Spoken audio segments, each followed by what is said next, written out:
히브리서 12장 25절부터 29절까지 함께 읽습니다.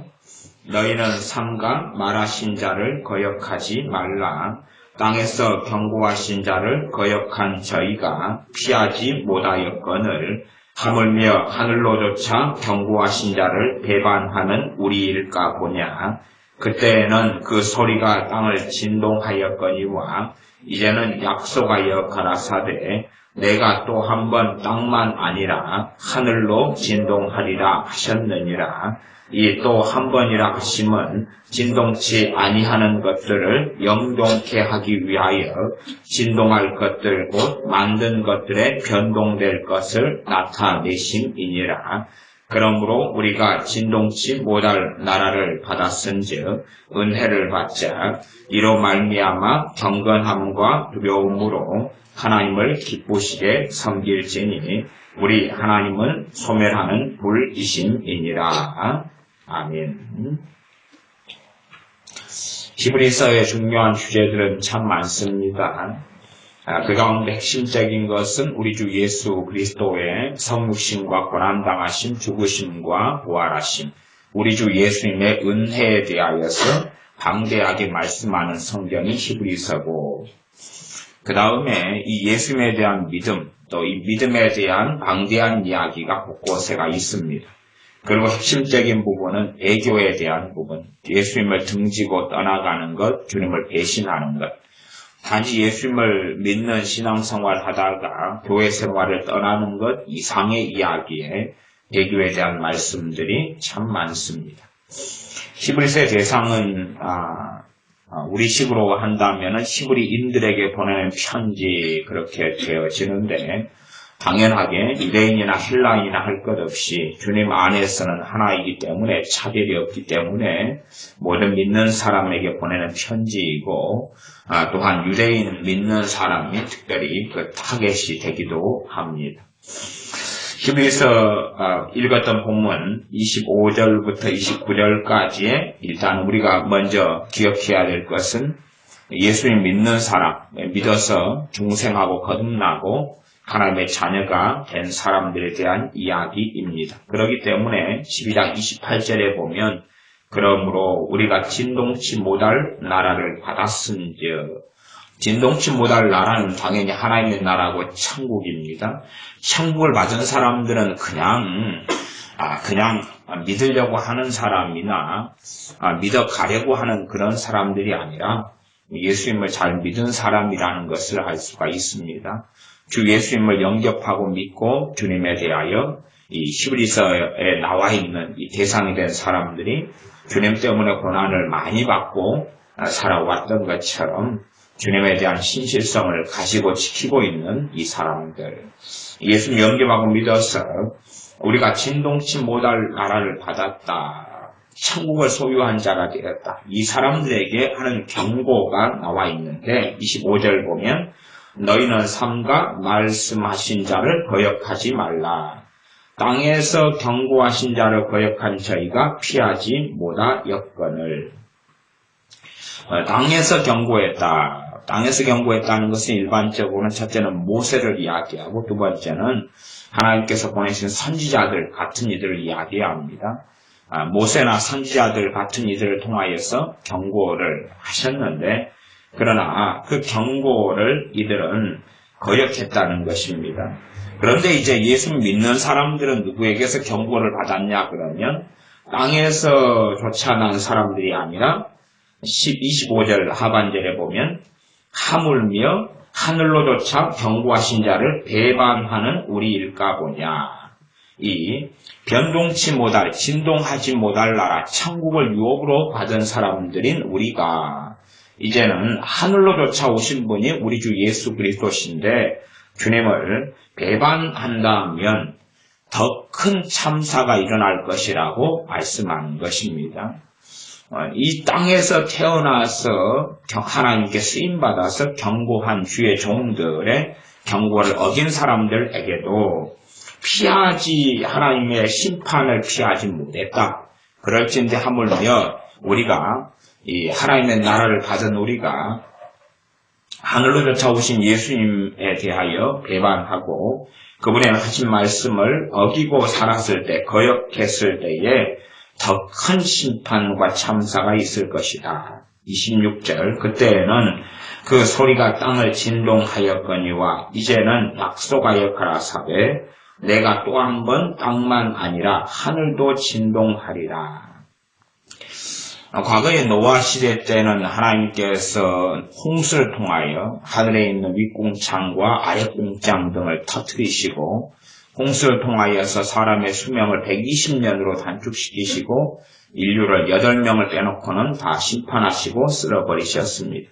나아가서 소돔과 고모라 성 등의 심판 등 이 땅에서 심판이 참 많이 있었는데 그 심판은 비교하자면 부분적이고 나중에는 상상하지 못할 심판이 다가온다. 이건 하나님의 약속이다 라고 말씀하고 그에 대한 자세한 내용은 요한계시록에 나와 있습니다.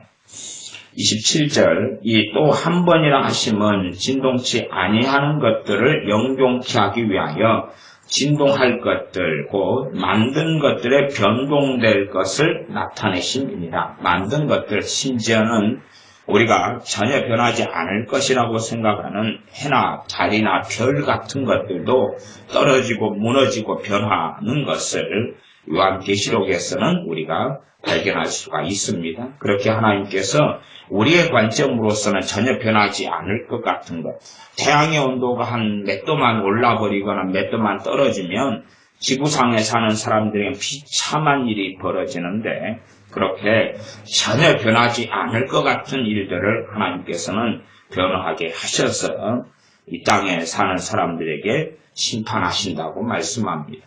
단지 이것은 이 땅에 사는 마지막 세대에 대한 심판만이 아니라 주님을 거역하는 자들에 대한 심판과 경고로서 말씀합니다.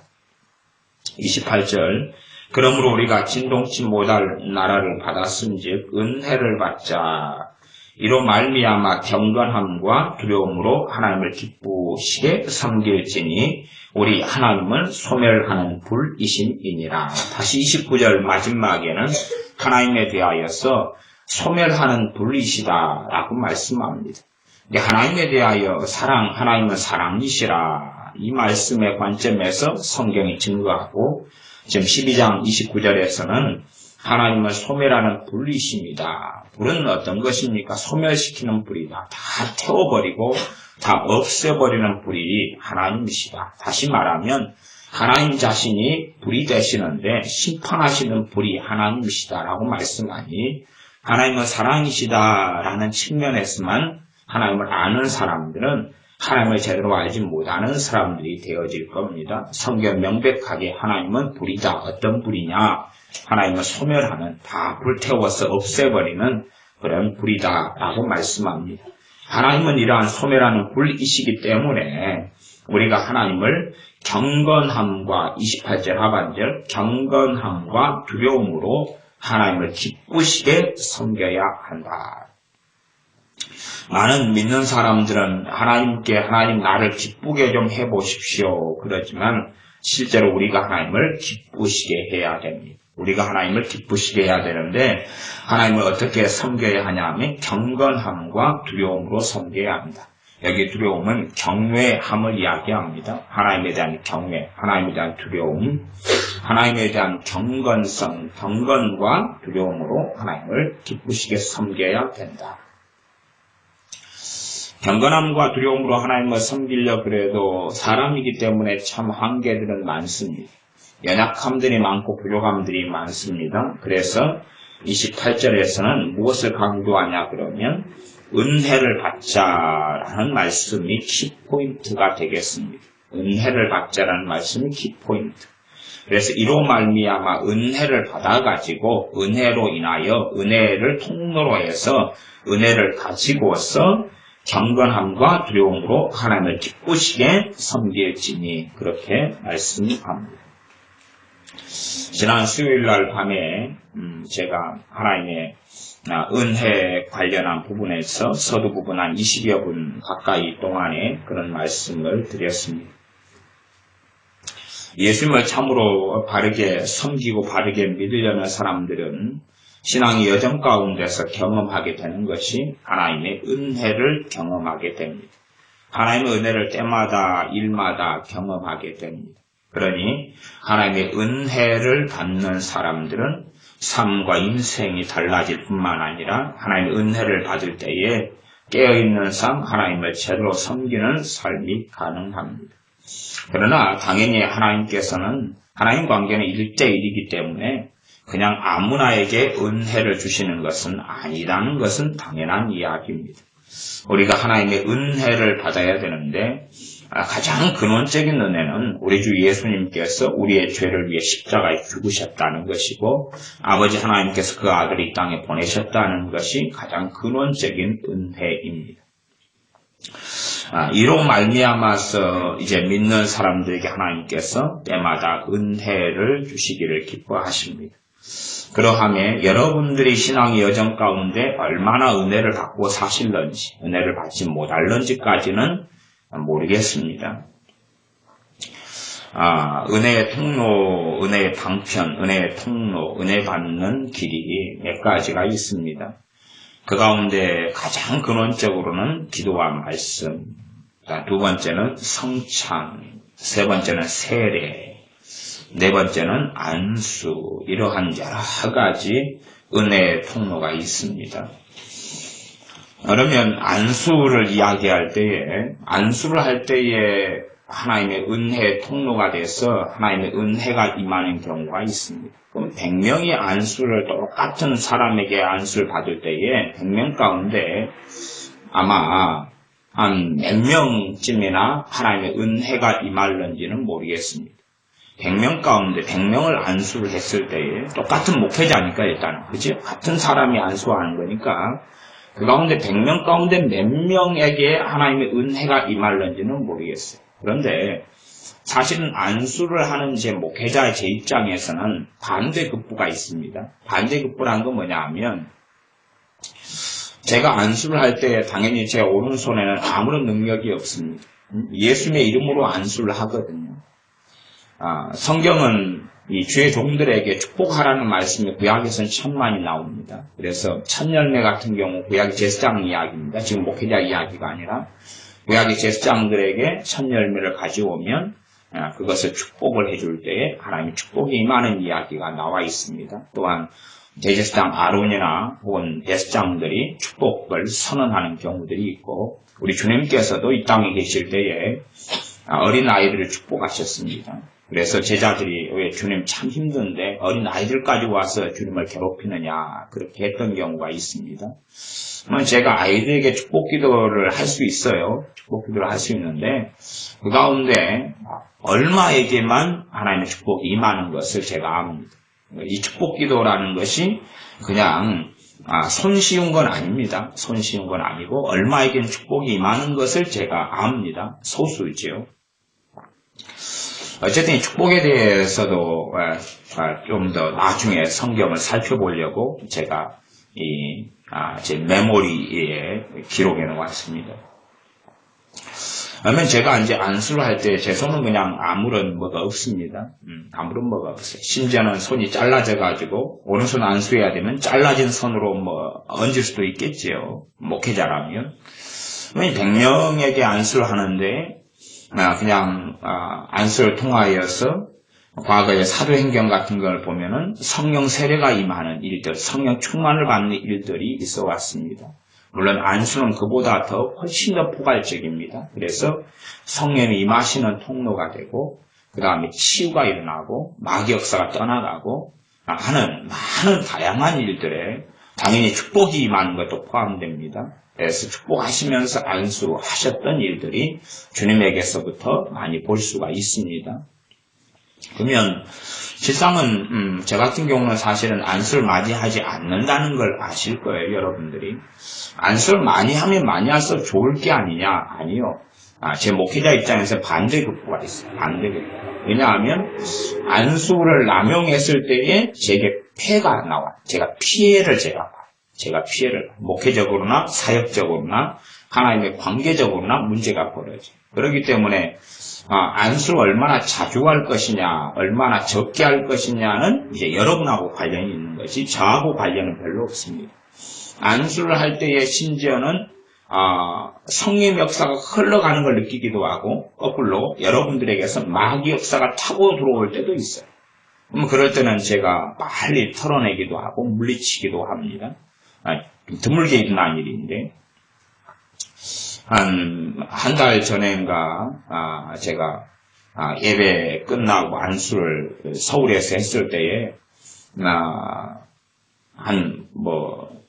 그 중에서 몇 분에게는 성령 역사가 강하게 흘러갔고 누군지는 모르겠는데 저도 몰라요 누군지는. 근데 한 분에게는 마귀 역사가 타고 올라왔어요. 그래서 제가 오전 예배 마치고 안수한 다음에 오후에도 안수를 제가 서울에서는 주로 하거든요. 근데 오후에는 제가 안 했어요. 마귀 역사 누구에게 타고 들어온지 모르는데 저도 반대급부를 당하거든요. 그렇기 때문에 성령 역사가 흘러가는 경우가 10%라도 있고 마귀 역사나 반대급부 반작용이 없다면 안수를 많이 할 텐데, 그러나 문제는 성령 역사가 흘러 들어가지 않는 사람들에게서 더 큰 문제가 일어나요.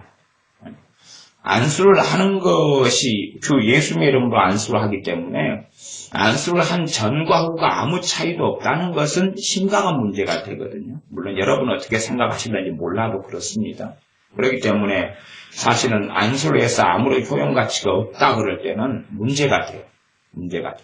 예를 들어서 내 아이들을 학교에 보내서 공부를 시키는데 공부를 잘 못해가지고 좋은 학원을 찾아서 학원 공부를 시켜줬어요. 수학을 전문적으로 가르치는 좋은 선생님이 있는 학원에 공부를 시켰어요. 그런데 수학 성적이 더 떨어졌어요. 문제가 돼요? 안 돼요? 문제가 되지요. 문제가 될 거 아니에요. 그런 것처럼 문제가 일어납니다. 그러니까 안수를 여러분이 받았는데 안수를 통하여서 주 예수님의 이름으로 행하는데 여러분이 하나님의 은혜를 당겨오지 않는다면 문제가 일어나요. 플러스가 되건 마이너스가 됩니다. 성찬에 대하여 고린도 전서를 통하여 제가 말씀드렸습니다. 성찬은 주님께서 세우신 예식이고 성찬은 축복의 잔이고 축복의 떡입니다. 고린도 교회가 성찬을 잘못함으로 많이 병들었고 심지어 병을 치유하려고 성찬을 받는데 병이 들어요. 그리고 몸이 연약해져 버려요. 연약한다는 것은 자주 병들게 되고 자주 아프게 되고 이렇게 몸이 됩니다. 또 쉽게 지치고 쉽게 피곤하고 연약함은 여러 가지가 다 오겠죠. 정서적인 연약함이 오면은 우울증 같은 것부터 시작해서 감정적인 기복 같은 걸 심하게 들겠죠. 가을이 돼서 외로움, 쓸쓸한 마음이 들면 그게 아주 심해져 가고 연약함이란 건 단지 육신적인 문제만은 아닙니다. 정서적, 감정적인 고통이 얼마나 큰지를 경험하는 사람들이면 감정적인 고통, 연약함도 심각한 문제구나 하는 것을 알게 될 겁니다.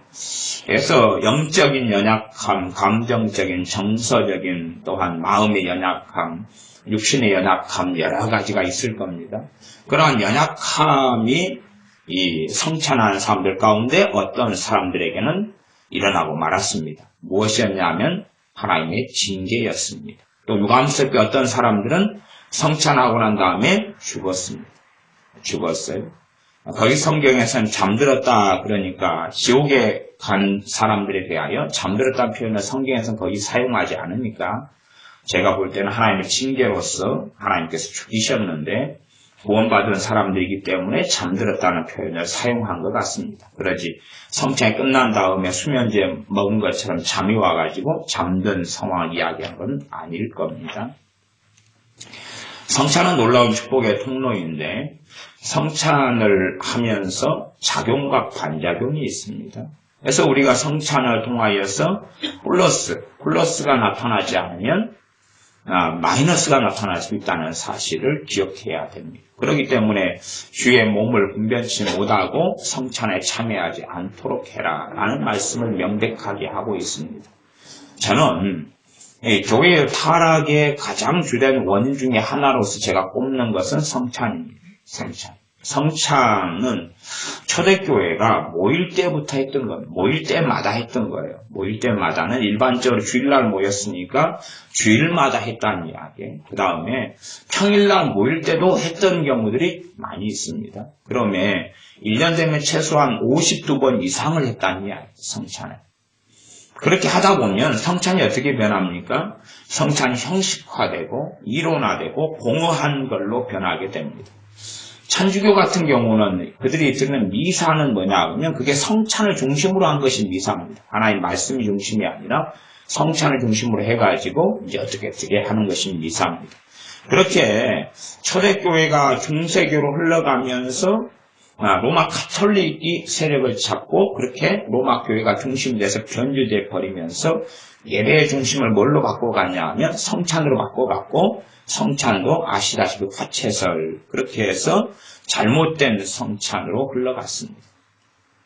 성찬을 많이 하면서 이 성찬을 통하여 반대급부는 하나님에 대하여 더 잘 모르게 된다는 것이고 영의 눈이 찾아버린다는 것이고 하나님의 은혜가 사라져버린다는 것 등의 많은 문제가 있습니다. 단지 그냥 육신이 병든 것만이 아니라 병이 드는 심판이면 영적으로 병드는 것이 당연히 함께 가지 육신의 병만을 이야기하지 않을 겁니다. 그렇기 때문에 성찬을 우리 한국 교회 가운데서도 모일 때마다 하는 교단이 있는데 그 교단은 그리스도 교단이라는 것입니다. 그것은 개신교 안에서 모일 때마다 성찬을 시행하는 교단이 있고 그 교회들이 우리 지역사회에도 몇 교회가 있습니다. 제가 예외적인 것은 있겠지만은 제가 그런 교회들을 오랫동안 몇 교회니까 살펴봐옵니다. 살펴봐와요. 살펴봐온 것도 좀 오래됐다고 여러분이 아실 수 있겠습니다. 왜냐하면 제 형이 그리스도교단 출신이거든요. 그래서 어릴 때부터 거기에 신앙생활을 해왔기 때문에 그리스도교단은 제게는 굉장히 익숙한 교단이고 교회입니다. 그리고 제가 그 교회, 그리스도교단에 속한 교회들의 부흥회를 자주 참여하고 있기 때문에 직접 간접적으로나 조금은 압니다. 그럴 때 매주마다 성찬하는 이 교회들의 오히려 성령의 역사가 더 없고 더 심각한 이런 문제들이 많이 일어나는 것을 보았습니다. 때로는 이 성찬은 참으로 중요한 것인데 그런 질문을 가질 때도 있습니다. 왜 종교개혁자들은 이 성찬을 자주 하지 않았는가? 저는 이제 모르겠습니다. 어쨌든 우리 교회는 1년에 2번만 다른 교회들처럼 하니까요. 근데 여의도 순복음교회 같은 하나님의 성의 교단이나 순복음교회는 요즘에는 이제 한 달에 한 번씩 해서 1년에 12번을 합니다. 1년에 12번 매달 아마 초에 하는 걸로 알고 있는데 그렇게 몇 년 전부터인가 성찬하는 숫자를 늘렸습니다. 그것이 제가 이런 하나님의 성의 교회들을 살펴볼 때 플러스가 될런지 마이너스가 될런지는 모르겠습니다. 살펴봐 와야 되겠죠. 몇 년밖에 안 됐으니까 10여 년이 넘어봐야 될 거고 20년이 넘어봐야 될 거고 그 다음에 그 성찬은 놀라운 하나님의 축복의 통로인데 정말로 그게 저주의 통로, 징계와 심판의 통로가 될 것인지 아니면 하나님께서 복 주시는 통로가 될 것인지 은혜 주시는 통로가 될 것인지는 지켜봐야 되겠습니다. 제가 소망하기는 전에 성찬에 대한 말씀을 전할 때도 이야기했다시피 우리 교회가 1년에 성찬을 10번이든 20번이든 할 수 있는 교회가 되기를 원합니다. 제가 소망하고 소원하는 것은 우리 교회가 1년에 10번을 성찬을 해도 그에 대하여서 하나님의 은혜만 받는 교회, 심지어 20번을 성찬해도 괜찮은 교회가 되기를 원합니다. 물론 제가 성찬을 집례하고 하는 것이 10번이든 20번이든 그것 때문에 힘든 일은 없지 않습니까? 그것이 은혜의 통로가 되면 성찬의 수는 늘려나갈수록 좋다고 저는 봅니다. 성임 은사들 가운데 애언 은사가 있습니다. 애언 은사는 참 좋은 것입니다. 일단은 그렇게 기준을 잡아보겠습니다. 애언 은사가 정확하고 깨끗하다. 이런 전제를 일단 가져보겠습니다. 애언 은사가 100% 하나님께로부터 온 것을 정확하게 한다. 그런 전제 속에서 애언 은사를 정확하고 100% 하는 사람을 이제 모시고 우리가 다 집회를 하고 집회 중심 말씀입니다. 애언이 아니라 말씀을 전하고 한 다음에 부수적으로 애언 받는 시간을 가지면서 우리가 애언을 다 받는다고 합시다. 그러면 그것이 1년에 몇 차례가 되었을 때는 실제로 우리 교회는 경험했습니다. 그것이 플러스가 되는 것이 아니라 마이너스가 된다. 마이너스가 되는 걸 경험했습니다. 몇 년에 걸쳐서 한 2년에 걸쳐서 경험했던 것 같습니다. 참으로 깨끗하고 바른 예언을 받는데도 그것이 횟수가 증가되니까 플러스가 되는 게 아니라 마이너스가 되고 맙니다. 하나님께로부터 온 이 애언 은사를 통한 애언은 참으로 좋은 가치가 있는데 그것이 좀 많아지니까 우리의 삶에 문제가 생기더라. 왜 그럴까? 왜 이 하나님께로부터 온 애언 은사를 사용해서 애언을 많이 받으면 좋을 터인데 왜 많이 받는 게 유익하지 않는가 하는 것입니다. 이것이 성찬에 대한 이야기와 함께 흘러가는 이야기가 될 것입니다. 그러므로 우리가 성찬이나 안수나 다 은혜의 통로고 일반적으로는 기도와 말씀이 은혜의 통로입니다. 제가 몇 년 전에 시편 119편을 가지고 주일날 몇 달에 걸쳐서 강해 설교를 했던 적이 있습니다. 저는 사실은 시편 119편을 가지고 강해 설교를 하면서 가장 일반적으로 은혜가 임하면 어떤 은혜가 임하냐 그러면 말씀을 사랑하는 은혜가 임합니다. 말씀을 사모하게 되고 말씀이 깨달아지고 말씀이 믿어지고 말씀이 체험되고 왜 시편 119편은 말씀에 대한 가장 긴 이 성경의 장이거든요. 하나님 말씀을 순전하다, 말씀을 즐거워하는 것, 말씀을 꿀송처럼 단 것, 말씀의 은혜, 말씀이 어떻게 이렇게 한다 이런 이야기.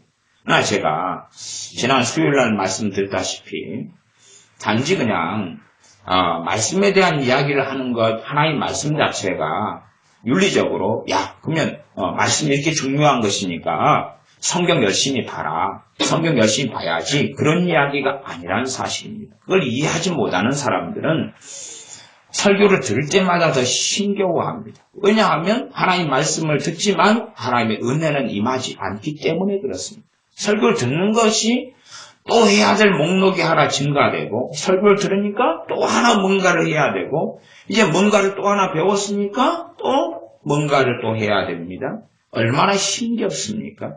그러나 말씀을 들으면서 은혜가 임하는 사람들은 설교를 한 편 듣고 더 삶이 수월해지고 두 편 듣고 더 삶이 평안해지고 세 편 듣고 더 삶의 기쁨이 오고 네 편 듣고 더 삶의 문제가 해결돼 가고 그렇게 가야 되는 것이 정상인데 하나님 관계가 바르지 않은 사람들, 하나님께 믿음으로 나아가지 않는 사람들, 우리 주 예수님을 참으로 신뢰하고 의지하지 않는 사람들, 그런 사람들은 설교를 들으면 아무리 들어도 열매도 없고 들으면 힘들어요. 차라리 안 듣느니만 못한 것이 설교가 될 수도 있습니다. 일반적으로 가장 안전한 은혜의 통로가 일단은 설교입니다. 안수나 성찬은 그래서 좀 위험하고 가장 일반적 은혜의 통로가 기도와 말씀입니다. 지난 시간에 기도에 대한 말씀을 주님의 기도를 중심으로 해서 누가복음에 쭉 찾아 읽었습니다.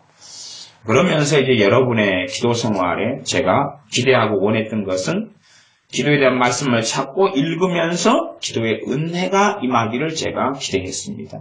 자, 그러면 기도의 은혜가 좀 임한 것 같은 사람, 적게든 많게든 기도 생활이 좀 달라진 사람, 그 은혜가 몇 달이 가든 며칠이 가든 그걸 느낀 사람은 한번 손을 들어보십시오. 기도의 은혜가 좀 임한 것 같은 사람. 하나, 둘, 셋.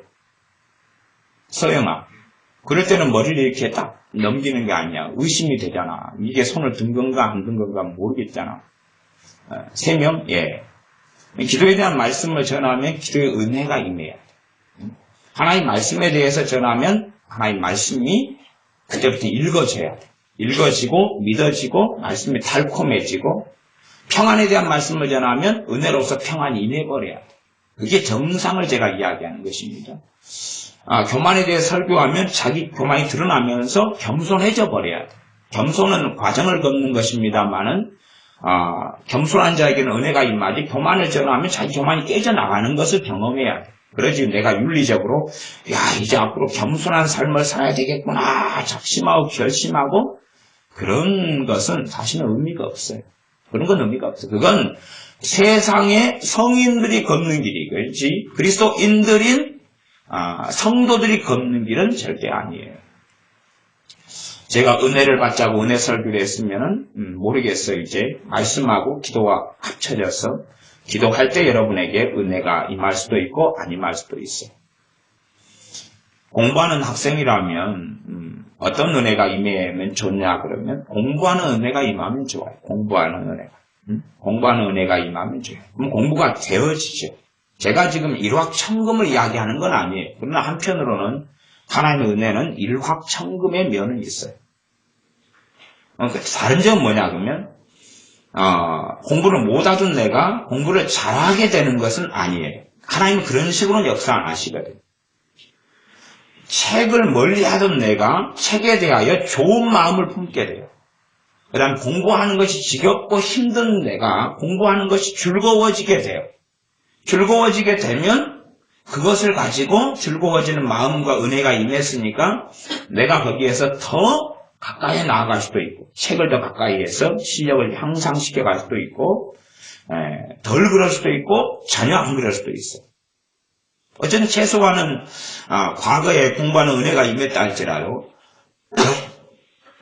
과거에 공부하는 정도만 해도 성격은 더 나아질 거예요. 왜냐하면 집중력이 더 있고 더 효과적이 될 거니까. 그러나 이제 그런 경우는 하나님의 은혜라는 것은 한번 주신 다음에 평생 가지는 않아요.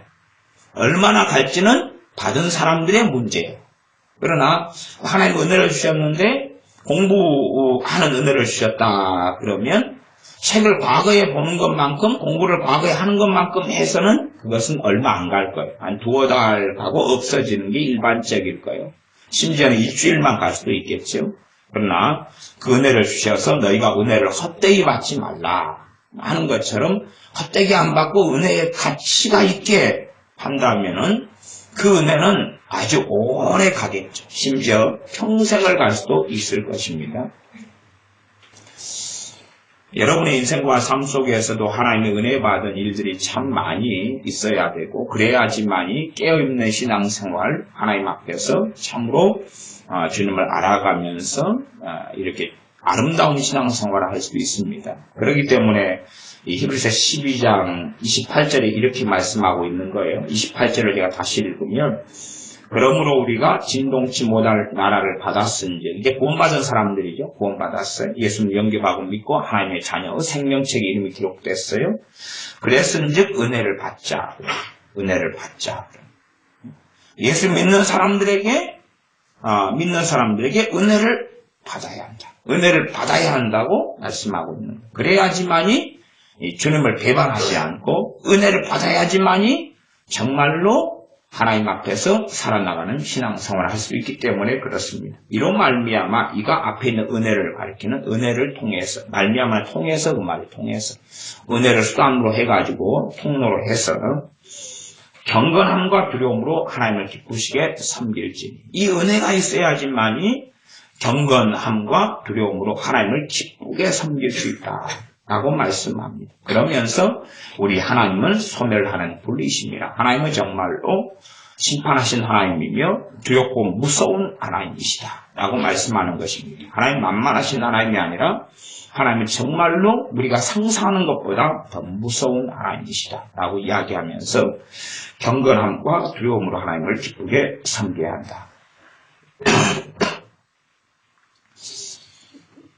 은혜도 여러 종류의 은혜가 있습니다. 과거 여러분이 설교를 어디선가 찾아서 들어보셔도 될 겁니다. 구체적으로 은혜에 대한 사례들에 대해서는 옛날 몇 년 전에 설교를 했었기 때문에 어디 자료가 있는가 없는가는 잘 기억이 안 납니다만은 여러분이 찾아가지고 들어보셔도 아마 있지 않을까 싶은데 찾아가지고 들어보시면 되겠습니다. 관련 설교가 있습니다. 저는 옛날에 기도 생활이 참 힘들 때에 기도의 은혜를 여러 종류를 받았습니다. 여러 종류. 물론 여러 종류가 때로는 이런 은혜가, 기도의 은혜가 이렇게 있다가, 때로는 옆쪽에 기도의 은혜가 있다가, 때로는 저쪽에 기도의 은혜가 있다가. 제 고등학교 때 같은 경우는 기도의 은혜가 어떤 은혜가 왔었냐 그러면, 걸으면 기도가 되는 기도의 은혜가 왔습니다. 걸으면. 이게 제가, 많이 걸어 다닌 이유가 기도를 많이 하려고 걸어 다녔던 것입니다. 걸으면 기도가 되니까 너무 기쁘고, 기도하면 더 성령 충만해지고, 너무 감사하고 좋고. 그래서 걸으면 기도가 되는 거, 몸이 움직이면 기도가 되는 거. 그런 은혜를 받아서 신앙생활을 참 하나님의 은혜로, 그 은혜가 뒷받침해주면 얼마나 쉽습니까? 여러분이 하루에 한 20km씩 움직여야 되는 사람인데 자동차가 없다. 그러면 두 발로 막 뛰어서 걸어서 20km 움직인다고 하면 얼마나 힘들겠어요. 그런데 20km 하루에 이동해야 되는 사람에게 자가용이 주어지고 아니면 운전기사까지 딸린 차가 주어진다면 얼마나 쉽겠어요. 그런 것처럼 하나님의 은혜라는 것은 그것 이상이 되어집니다. 그래서 기도의 은혜가 제게 임하였을 때에 걸으면 기도가 되는 거예요. 제가 참 신기한 일도 경험했는데, 그런 것을 제가 이제 이야기하고 나누고 간증하는 것은 참 쉽지 않습니다. 왜냐하면, 걸으면서 기도가 되는 은혜에 대해서 간증을 하는데, 잘못 간증하면 그 은혜가 소멸돼 버립니다. 잘못 간증하고 나누지 않아야 될 사람에게 나누면 그 은혜가 소멸돼 버리는 일이 있어요. 그러나 이제 성령 인도하신 따라 잘 간증하면 듣는 사람들 가운데 그 은혜가 임해요. 그래서 이게 참 제가 그래서 걸으면서 기도가 되는 은혜에 대해서는 제가 간증을 지금은 이제 그걸 까먹었으니까 간증하는 것입니다. 까먹었으니까. 근데 과거에는 그걸 조심히 해서 간증을 할 때 듣는 사람들에게 그 은혜가 임하는 것들을 여러 차례 제가 보았습니다. 그리고 어떨 때는 이제 방언은사는 은혜에 속한 것이 은사가 은혜에 속해 있기도 합니다. 은혜는 값없이 주시는 것이 내가 받을 자격이 없는 나에게 예수 믿는 사람들이 예수님 때문에 주시는 거예요. 예수님 때문에 예수님의 이름으로 구하기 때문에 주시는 것이 은혜입니다. 그래서 은혜 안에가 포함되어 있는 게 은사가 포함되어 있기도 합니다. 일단은 제가 은사적인 측면은 좀 내려놓고 이야기를 지금 하고 있습니다. 방언 은사를 받았는데 방언 은사는 그냥 방언으로 내가 기도하고 싶을 때 하고 멈추고 싶을 때 멈춥니다. 근데 방언 은사의 은혜가 임하는 것을 제가 오랫동안 경험했습니다. 방언 은사의 은혜가 임하면 참 놀라운 은혜들이 많이 있는데 그 가운데 하나는 자면서도 내 영은 방언으로 기도하고 있는 것이고 자면서도 계속 기도하고 있는 것이고 또 하루 중에도 일하는데도 나는 계속 방언을 기도하고 한매일 일하는데 방언을 기도하고 있어요. 계속 기도하고 방언을. 뭘 그렇게 제가 제 혼자서 너는 그렇게 뭘 기도할 게 많냐. 하루 종일 방언으로 기도. 하루 종일. 그래서 정말 너가 그렇게 제가 혼자 너가 깨우는 병인데 참 부지런도 하다. 저는 이제 이렇게 방언으로 우리가 방언 기도 일반적으로 하지만은 그냥 계속 방언이 되어지는 거예요. 계속 쉴 새 없이 나오는 거예요. 저는 옛날에는 그게 은혜라는 건 잘 몰랐어요. 내가 그냥 열심히 하고 있는 것 같다. 열심히 기도하려고 하니까 이렇게 기도가 잘 되지. 그렇게 생각하고 아무 의미를 두지는 않았어요. 그러나 언제 그걸 은혜라는 걸 알게 됩니까? 하려고 해도 안 될 때. 그런 기도를 하려고 해도 안 될 때 되니까 아쉽지요. 그런 은혜들을 때마다 누리고 살았습니다. 제 산기도 이야기를 옛날에 몇 차례 했지만, 이렇게, 산에서 기도하는 은혜를, 성경에 그런 주님이 산에서 기도했다는 말씀을 보는데 그 은혜가 옵니다. 그 은혜가 와서, 그 다음에는 산에서 많이 기도하게 되고, 여러 가지 체험들을 하고, 경험을 하고, 하는 일들이 많이 있었습니다. 어느 때 되니까 그것이 이제 소멸되고 없어지더라. 없어진 일도 사실은 딱 어떤 일들 때문에 그것에 대하여 딱 속상해버리니까 그 은혜가 없어지더라. 속상해버리니까 이제 사실은 뭐가 드러난 겁니까? 내가 어떻게 기도했는데 네가 나를 기분 나쁘게 하냐? 이게 하나님 은혜를 어떻게 만들었어요? 내 공로로 만들었죠. 그 다음에 은혜가 소멸되는 거. 이제 은혜를 받는 거, 소멸되는 이야기까지 다양하게 해야 되지만 제가 이 감기가 들어서 심하게 몸살이 들어서 좀 컨디션이 안 좋아가지고 목소리 좀 톤을 낮추고 소멸되는 부분까지는 여러분들에게 소멸되는 것은 여러분도 까먹어 봐야지 까먹은 사람 입장을 이해하니까 받는 것까지만 간략하게 이야기를 합니다. 예수일단의 말씀이다 그러면은 설교도 그렇고 성경 읽는 것도 그렇고 성경 읽으면서 뭐가 와야 됩니까? 은혜가 와야 돼요. 이게 성령님에 대해서 제가 말씀을 막 전하면 성령 충만을 받아야 되고 성령님이 임해야 돼요. 예수 믿는 자에게는 성령이 임하여 계시지만 성령 하나님은 무한하신 하나님이셔서 또한 임하십니다. 당연한 이야기죠. 우리 주 예수님께서 세례 요한에게 세례받고 기도하실 때에 성령이 임하셨지만 그러면 그때가 나이가 30살 때셨는데 그전에는 성령님이 주님께 안 임해 계셨겠습니까? 아니죠. 삼위일체 하나님으로서 아들 하나님으로서 사람이 되셔가지고 이 땅에 주님이 30살 때까지 사셨는데 그때 성령이 없었다는 걸 말이 되는 이야기가 아닙니다. 그러나 또한 세례받고 기도하실 때에 성령이 임하셨다는 사실입니다. 성령에 대한 말씀을 여러분이 읽으면 성령 충만을 받고 성령이 임해야 되는 것입니다. 성령 세례를 받거나 성령 충만을 받고 성령의 역사가 뜨겁게 나타나야 되는 것입니다. 또한 다양한 말씀들, 다양한 부분의 말씀, 기도에 대한 말씀을 읽고 묵상하면 기도가 터지고 기도의 은혜가 흘러가야 돼요. 이게 사람들이 신앙생활도 그렇습니다. 잘된 기도에 대한 신앙서적이 있다 보면은 그렇지 읽다가 기도에 대한 은혜가 오는 것입니다. 읽다가 오는 것입니다. 전도에 대한 책이 있다 읽다가 전도에 대한 은혜가 오기도 하고 전도의 은사가 오기도 하고 그렇습니다. 그러나 그게 없고 단지 우리의 결심만으로서 끝나버린다면 그 은혜가 임하지 않은 거죠. 그러면 읽기 전보다 훨씬 더 짐이 되고 힘들고 부담스러울 겁니다. 설교가 마찬가지입니다. 설교는 하나님의 은혜의 통로입니다. 왜 하나님 말씀을 매개체로 해가지고 이를 해석하고 적용하고 설명하는 거기 때문에 그렇습니다.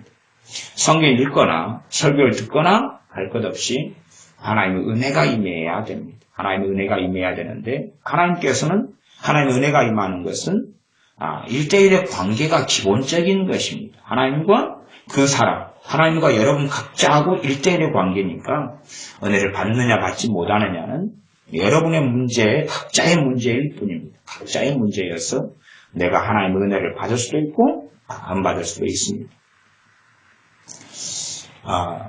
제가 어느 때는 성경 읽는 은혜를 받았습니다. 그래서 성경 읽는 은혜를 받았더니 참 놀라운 것이 성경이 밤낮 없이 읽어지는 것입니다. 밤낮 없이 말씀이 사모가 되고 읽어지는 거예요. 밤낮 없이 읽어지죠. 그 다음에 어떤 은혜를 또 받았냐면 말씀을 깨닫게 해주시는 은혜를 받은 적이 있어요. 참 오래 갔는데 그러니 말씀을 읽은 다음에 길을 걸어가면 말씀을 깨달아져요. 아까 읽었던 말씀이 무슨 뜻이구나. 그리고 제 믿음의 수준에서 말씀을 계속 깨달아져요. 그게 떠오르면서 그렇구나. 읽을 때는 몰랐네. 읽을 때는 이제 내 마음에 이런 내 생각이나 내 기억에 저장만 좀 해놓으려고 열심히 읽지요. 깨달으려고 읽지만 읽을 때는 별로 깨달아지지 않더라고요. 읽고 난 다음에 이제 멈춰가지고 묵상할 때 깨달아질 때가 많은데 그렇게 읽은 다음에 이제 주로 길을 걸어갈 때 되면 말씀이 깨달아지는 거예요. 말씀이 깨달아. 그것이 그런 뜻이었구나. 아까 읽었던 말씀이 이런 뜻이었구나. 이런 거.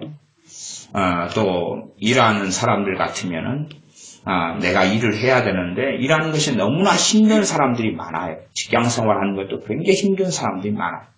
이런 사람들에게는 아마 은혜가 필요하면 일하는 은혜가 필요할 거예요. 굉장히 힘드니까 일하는 것이 내가 일을 좋아해가지고 하면 안 힘든데 내 마음이 일을 싫어하는 것만큼 일을 하는 것은 정말 힘든 거예요. 일을 하는 것이 힘들어요. 아마 이제 요즘 세대에는 더 많이 해당되는 것 같아요. 과거 세대에는 직장만 있어도 일거리만 있어도 너무 행복하고 좋은 세대였는데 지금은 3D부터 시작해서 더 많이 피하고자 하는 일들이 많이 생겼고 일을 안 하고자 하는 마음이 너무 강해져 버렸으니까 직장생활을 하면서 요즘의 젊은 세대들은 굉장히 큰 고통을 겪어요. 왜 고통을 겪냐 그러면 하기 싫은데 그냥 가만히 집에만 있어도 월급이 몇백만 원씩 나왔으면 좋겠는데 일을 해야 되거든. 이게 이제 멋모르는 애들이 20살이 되거나 아니면 대학을 졸업한 다음에 직장만 가지면 자기 인생에 꽃이 피고 행복해질 줄 알아요. 이렇게 기대를 해요. 그리고 이제 좋은 직장을 얻어요. 그까지는 좋았다고 쳐요. 너무나 행복하고 좋은 거죠. 주변에서 축하해주고 칭찬해주고 자기도 그 직장만 들어가면 너무 좋을 것 같아가지고 기대했다가 막상 신입사원 돼가지고 직장에 들어가니까 너무나 괴로운 거예요. 대인관계부터 직장 상사 꼴병이지. 또한 자기가 원하는 일이라는 게 세상에 어디가 있냐 그 말이에요. 원하는 일이라는 게 정말 기뻐서 하는 일이라는 것이 어디가 얼마나 있겠어요. 드라마를 보면 그런 거짓말로 사기를 다 치지만은 진짜 그런 건 없습니다. 그러니까 내가 원하는 것은 별로 없고 원치 않는 그 일을 해야 되는 거예요. 그런 삶. 아니 어떤 일을 하는데 객관적인 어떤 일에 대하여 내가 원하든 원치 않든지 내 마음을 어떻게 다 잡아가야 되는 건데 그렇게 안 하지요. 실제로 목회자들의 딜레마도 그런 것입니다. 목회자들 가운데 정말로 설교하고 싶은 목회자들이 얼마나 있을까 하는 거예요. 설교하고 싶은 목회자들.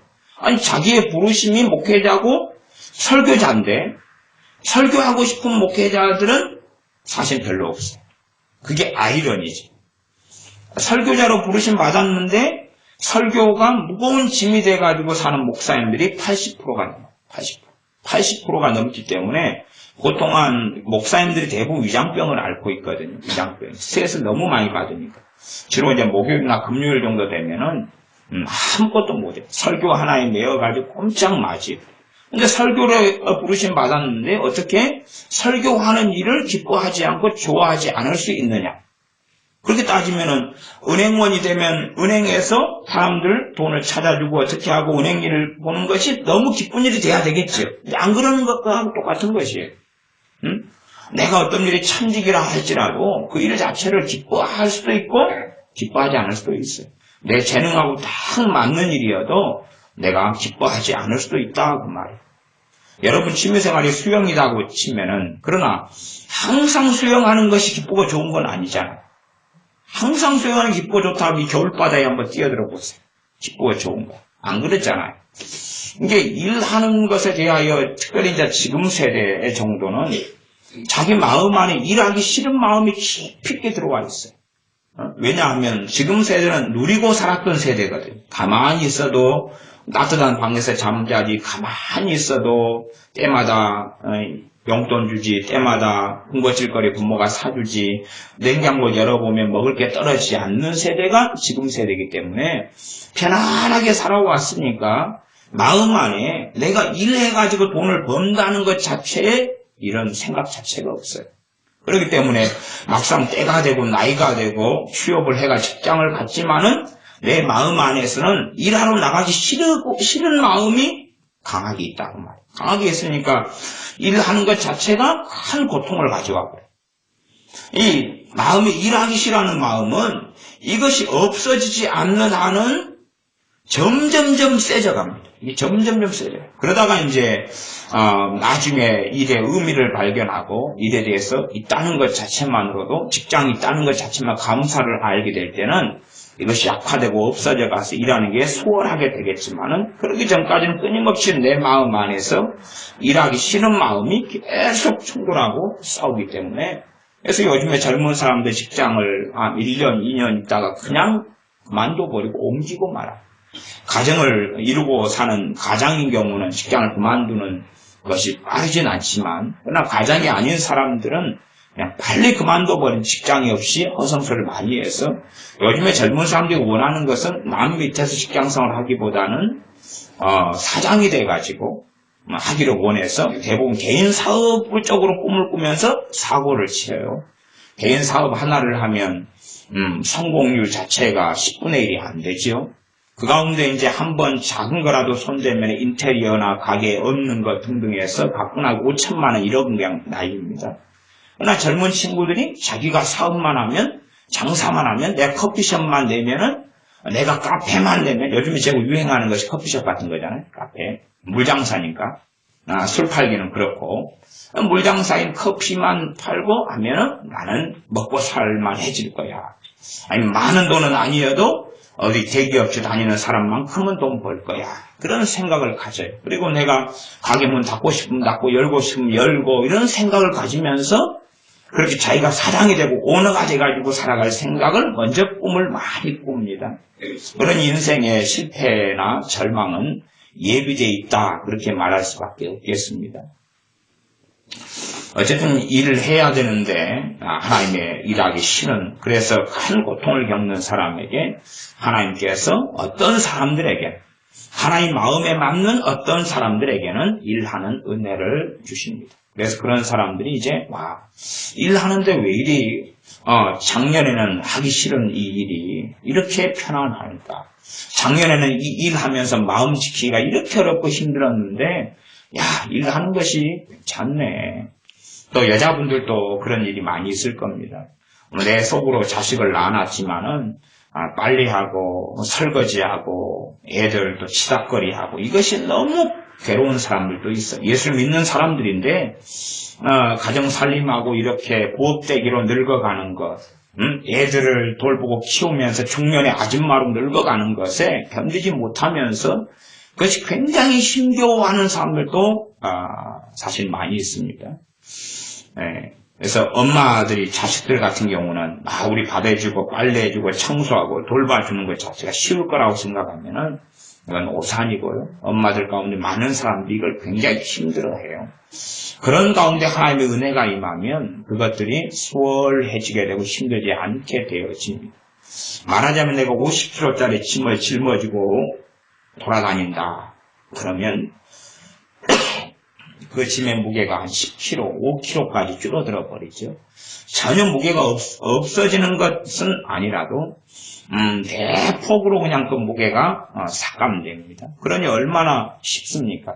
그래서 이 소설 같은 책을 보면은 마법 배낭 같은 게 나오잖아요. 마법 배낭. 마법 배낭에는 많은 이런 물건들을 집어넣어도 쬐까는 가방 안에 많이 들어가고 그 다음에 무게도 10kg를 집어넣으면 1kg만 무게가 증가. 그런 마법 배낭 이야기가 나와요. 그런 것을 하나 가지고 다니면 얼마나 좋아하겠습니까?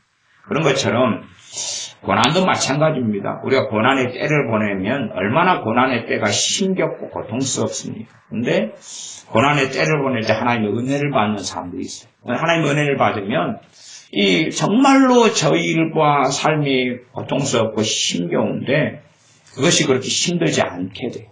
죄송하는 마음이 지켜지는 이런 은혜부터 시작해서 골고루 여러분이 생각하고 하는 것보다 훨씬 더 하나님의 은혜의 종류는 굉장히 많습니다. 그러므로 여러분이 하나님의 말씀을 통하여 은혜를 받으셔야 돼요. 그 다음에 하나님께 구하고 기도하면 그런 은혜의 종류가 무엇이 있느냐는 다 알지 못합니다. 그러나 최소한은 제가 경험해 왔던 하나님의 은혜, 제가 받아왔던 하나님의 은혜의 종류만 해도 다양하게 분야별로 많이 있었습니다. 이제 하나님의 은혜가 임한 다음에 저 같은 경우는 보통 하나님의 은혜가 아까 걸으면서 기도가 되는 은혜 같은 경우는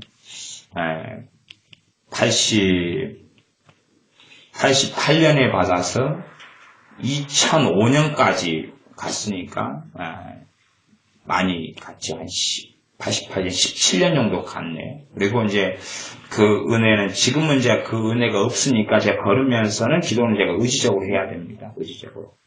방언으로 기도하고 이런 은혜도 그래도 방언은사야 지금도 뭐 방언으로 기도하고 살지만은 방언으로 기도하는 그 은혜 이런 것은 그래도 한 2년, 3년 정도 있었던 것 같아요.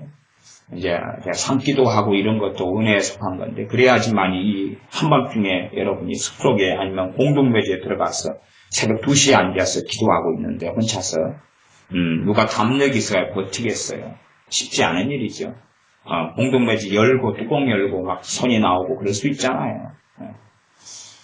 이 이제 비밀한 이야기인데 공동묘지에서 몇 군데에서 제가 보통 제가 한 3군데 공동묘지에서 기도하는 기도처가 있었는데 공동묘지에 기도하다 보면 너무나 막 하나님의 그 은혜가 강하게 임하고 기쁨이 막 임하고 보면 막 새벽 2시에 공동묘지를 뛰어다니. 이 무덤 위에서 밟고 저리 뛰어다니고 막 널뛰가 돌아다니. 그러니까 새벽 2시니까 아무도 안 보고 아무도 안 오는 깊은 공동묘지니까 그렇지 누가 보면 섬찟해가 도망갈 거예요. 어떤 미친 사람이 새벽 2시에 무덤을 널뛰게 하고 돌아다니는 거예요. 이게 겁이 많은 사람은 무덤도 밟지를 못하잖아요. 그잖아요. 근데 제가 비밀한 이야기를 하는 것은 너무 무덤 꼭대기에 올라가서 밟고 돌아다니니까 시체가 그냥 내놈 그리고 그래서 너무 은혜가 임하면 막 뛰어다니 공동묘지를 막 뛰어다니 그런 은혜도 속이 상해가지고 이 어떤 사건을 통해서 그러기 전까지는 그래도 오랫동안 누려왔던 은혜고 이런 이제 제 손에 책이 이렇게 떨어지지 않고 책이 이렇게 하나님의 은혜 책이 손에가 놓아지질 않는 거예요. 책이 놓아지질 않아요.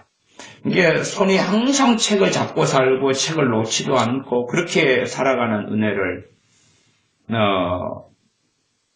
언제 받았을까요? 한 90년 정도나 받았을까요?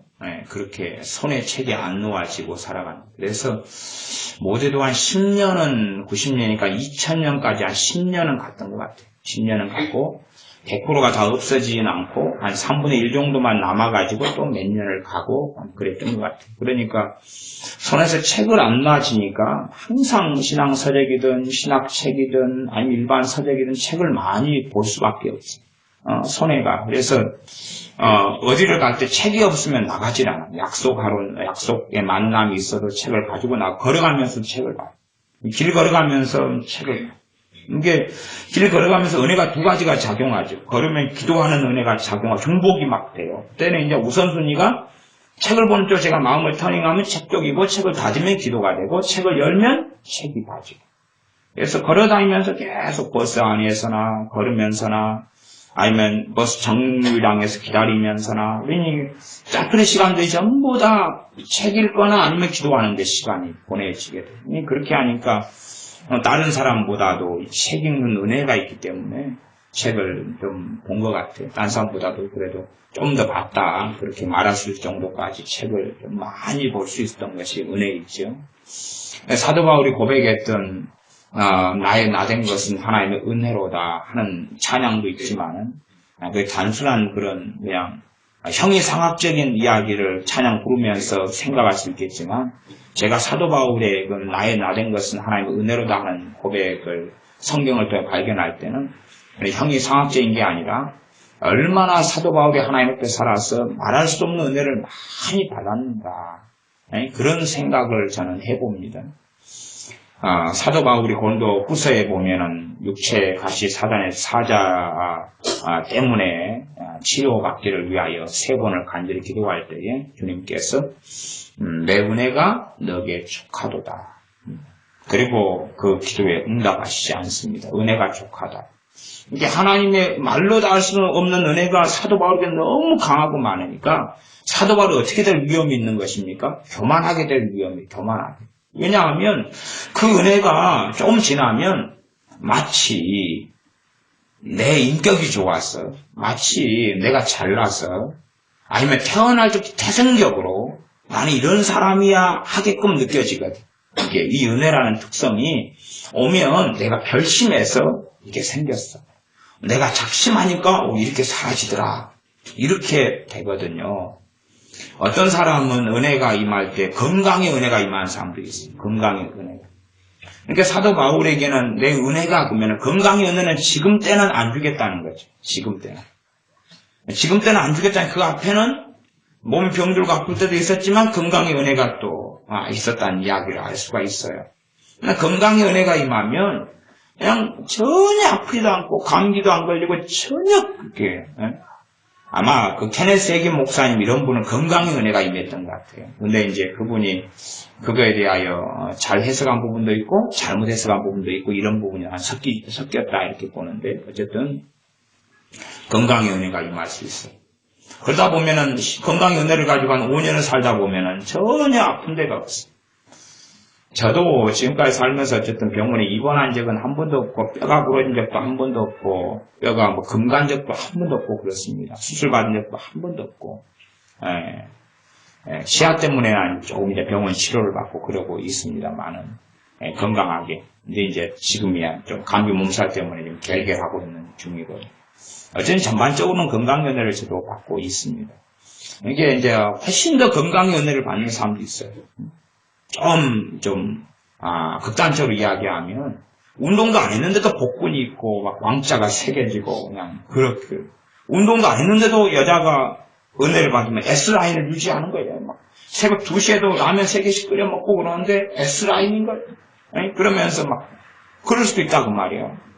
제가 극단적이라고 이야기했습니다. 저도, 운동도 안 해도 막 뱃살 다 없어지고 왕자가 새겨지고 막 그러기를 원해요. 근데, 그런 은혜가 어디 있을까 싶습니다만은 일단은 건강의 은혜가 있다는 것은 제가 압니다. 그러나 이제 그렇게 건강의 은혜를 몇 년을 누리고 살다 보면 자기는 존재 자체가 건강한 사람이야 나는 하고 과거 생각을 잊어버리고 나아가서는 내가 건강을 지키고 유지하기 위해서 내가 몸 관리를 너무 잘하고 있어. 그러면서 나는 아무 때나 밥 먹어도 괜찮아. 예를 들어서 커피를 마시면 잠이 안 오던 사람이 저녁 늦은 시간에도 커피를 마셔도 참 잘 오는 거예요. 그러면은 무엇을 의심해 봐야 되냐 그러면 그런 면에서 하나님의 은혜를 주신 건강 쪽에 은혜를 주신 것을 의심해 봐야 돼요. 안 그러겠어요? 저는 어떤 분은 그럽니다. 그런 사람들 자주 있는데 오전에 커피를 마시면 잠자는 데 영향을 안 받는데요. 그러나 오후 한 3시나 돼서 마셔도 그날 잠자리는 좀 힘들대요. 그런 사람이 밤 9시에 커피 마시고 10시 자는데도 아무렇지도 않다. 그러면은 거기에 뭐가 임한 거예요? 은혜가 임한 거예요. 근데 문제는 이제 그것을 가지고 입을 다물 때는 괜찮은데 입을 열면서 자랑처럼 돼버리고 심지어는 내가 믿음이 좋으니까 집사님은 오후에 커피 못 마시는 이유가 잠 때문에 그러군요. 나도 옛날에 그랬는데 기도생활도 뜨겁게 하고 주님도 뜨겁게 사랑하고 하니까 또 믿음으로 그냥 마시니까 괜찮읍니다. 그렇게 이야기할 때부터 어느 때부터 그 은혜가 싹 사라지고 없어질 수 있어요. 그게 은혜라면 은혜는 은혜를 주신 하나님께서 그 하나님 자신의 영광을 빼앗기지 않습니다. 그러니 그것 때문에 내 자랑이 들어가고 어떻게 되고 그러면 그 은혜가 이제 소멸돼 갑니다. 물론 은혜의 소멸에 대한 이야기가 이제 제가 별로 그렇게 더 언급하려고 하지는 않습니다. 여러분들이 그래서 하나님의 은혜를 사모해야 되고 정말 예수님 잘 믿는 사람들은 이 하나님의 은혜가 풍성해지고 다양해지고 많아지고 은사도 은혜에 섞여 있는 것입니다. 그래서 기도 생활하고 주님 잘 섬기고 보면은 보통은 성님 은사들이 한 1년에서 1년 반에 하나 정도씩은 와야 돼요. 그건 전에 성경 공부 모임 하는 분들하고는 쭉 하면서 통계를 다 함께 내봤지요. 한 1년에 1개 정도 되더라고요. 1년에 1개 정도. 20년 신앙생활하면 은사가 성님 은사가 20개 정도 있어야 되고요. 은사에 대해 잘 모르는 사람이 이해 못하지만 어쨌든 한 30년 신앙생활하면 30개 이상 성님 은사가 있어야지 깨어있는 신앙생활을 했다라고 말할 수가 있어요. 이렇게 성님 은사들 때마다 받아요. 은사들이 있으면 또 은혜 속에 속한 게 은사들인데 또 은사는 은사대로 또 역사하고 작용하지요. 하나님의 은혜들을 다양하게 받아서 그 은혜들이 풍성할 때에 28절 하반절에 있는 이야기가 됩니다. 이로 말미암아 경건함과 귀여움으로 하나님을 기쁘시게 섬기는 게 가능해지는 거예요. 그러나 이러한 은혜들이 풍성하지 않을 때는 하나님을 정말로 경건함과 두려움으로 하나님을 기쁘시게 섬기는 능력 자체가 없고 무능함 속에서 겨우겨우 그냥 허덕이면서 겨우겨우 죽지 못해 신앙생활을 하는 정도에서 멈출 수밖에 없다는 것을 생각하셔야 됩니다. 그래서 하나님께 기도할 때에 그러한 은혜의 통로가 되는 것이 기도와 말씀이고 그리고 성찬이고 안수 등이고 그러함에 여러분들이 기본적인 은혜의 통로는 기도와 말씀이니까 말씀을 읽으면서 해당되는 은혜들을 받아야 돼. 하나님 말씀은 살아있기 때문에 하나님 말씀을 읽으면서 은혜를 받아요. 하나님 말씀을 읽으면서 은혜를 받고.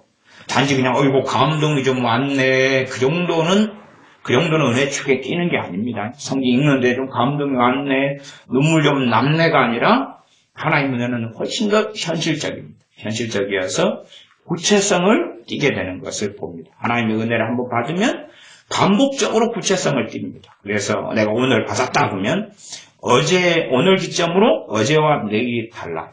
어제와 내일이 다르고 오늘 기점으로 그제하고 내일 모레하고 또 달라. 이건 계속성이 있다 그 말이에요. 그냥 사람들은 그렇게 생각하는 거예요. 찬양을 부르다가 마음이 뜨거워졌어요. 그걸 은혜라고 생각하는데 그건 아니에요. 은혜라고 그냥 말할 수 있지만은 그 사람은 진짜 은혜들을 잘 모르고 산 것 같아요. 아마 기껏해야 은혜에 속한다 그러면 어느 정도냐 그러면 큰 빵을 하나 쪼가리 내가지고 하나 먹어보라고 막 보여준 거예요. 그걸 보고 와 작은 빵 쪼가리 하나 빵가게에서 잘라가지고 파리바게뜨 같은 데서 하나 먹은다고 와 큰 은혜 받았습니다. 그러면 안 되죠. 당신 좀 이상하지 않냐고 그래도 당연한 듯이 그 정도는 맛보는 것이죠. 파리바게뜨 같은 데 가면 안 줘요? 안 줘요. 네. 땀빵 가게를 갔어요. 저는 잘라난 가게에 갔어요. 그거 맛보고 큰 애 받았습니다. 그러지는 않아요. 찬양할 때 조금 마음이 감동되고, 성경 읽을 때 좀 감동 오고, 그런 것은 아니고, 정말 은혜는 현실적이에요. 더 구체적인 현실적이어가지고, 오늘 하나님의 은혜가 임했다 그러면, 어제, 내일, 그제, 내일 모레, 또 그제, 또 글피, 이렇게 확연하게 그 영역은 다른 점이 나타납니다. 그래서 이것이 가는 유효기간 자체가 내게 달린 거지만 그래도 제 경험상에는 몇 달 이상 되는 것이지 그렇게 짧은 것은 아니더라 그 말입니다. 최소한은 그래도 줄여서 이야기한다 그래도 며칠 단위는 넘어서서 하나님 며칠만 줬다가 뺏트는 좀 그런 분은 아니실 거고 몇 주 정도의 단위는 되어진다. 그러니 여러분들이 정말로 하나님을 잘 섬기고 살아나가는 사람들은 시간을 가지고 그런 은혜에 대한 간증들을 서로 나누면 좋겠습니다만은, 여러분이 기도 끝나고 서로 간에 그런 은혜들을, 까먹지 않는 상태에서 은혜로서 이야기해야지, 내가, 내 경건성으로 이야기하고, 내 깨어있는 삶으로 이야기하고, 내 주님을 사랑함 때문에 이야기한다면은, 반절 까먹거나 온절 날리거나 그럴 수도 있겠죠. 그러나, 은혜로서, 이야기하게 될 때는, 그런 부분에 은혜가 있구나. 그리고 다른 사람들이, 그걸 들으면서 은혜가 임하기도 해요. 참그게 놀라운 것입니다. 놀라워. 전에는 방언 하는 사람들 가운데 방언 못하는 사람들이 있으면 같이 손잡고만 기도해도 방언이 막 터졌어요. 참 옛날에는 재미난 시절을 살았는데 지금은 손잡고 기도하면 손 아프다고 그냥 말하고 그랬죠. 시대가 달라졌지만 어쨌든 간에 은혜를 나누게 될 때 뭔가 동일한 은혜나 비슷한 은혜나 이런 것들이 임하게 되는 것을 항상은 아니라도 간혹가다가는 볼 수가 있습니다. 기도하겠습니다. 아버지 하나님, 우리의 의지력과 우리의 결단과 결심과 신만으로는 하나님 앞에서 경건함과 하나님을 두려워함으로 하나님을 기쁘시게 하는 믿음의 삶을 살지 못합니다. 그러함으로 우리가 은혜를 받아야 되겠사오니 우리에게 은혜를 베풀어 주시옵소서. 풍성한 은혜를 받게 하셔서 하나님의 은혜를 통하여 하나님을 찬양하고 찬미하며 높여드리며 주님 앞에서 합당하고 온전한 삶을 살게 하여 주시옵소서. 예수님의 이름으로 기도하옵나이다. 아멘. 기도하겠습니다.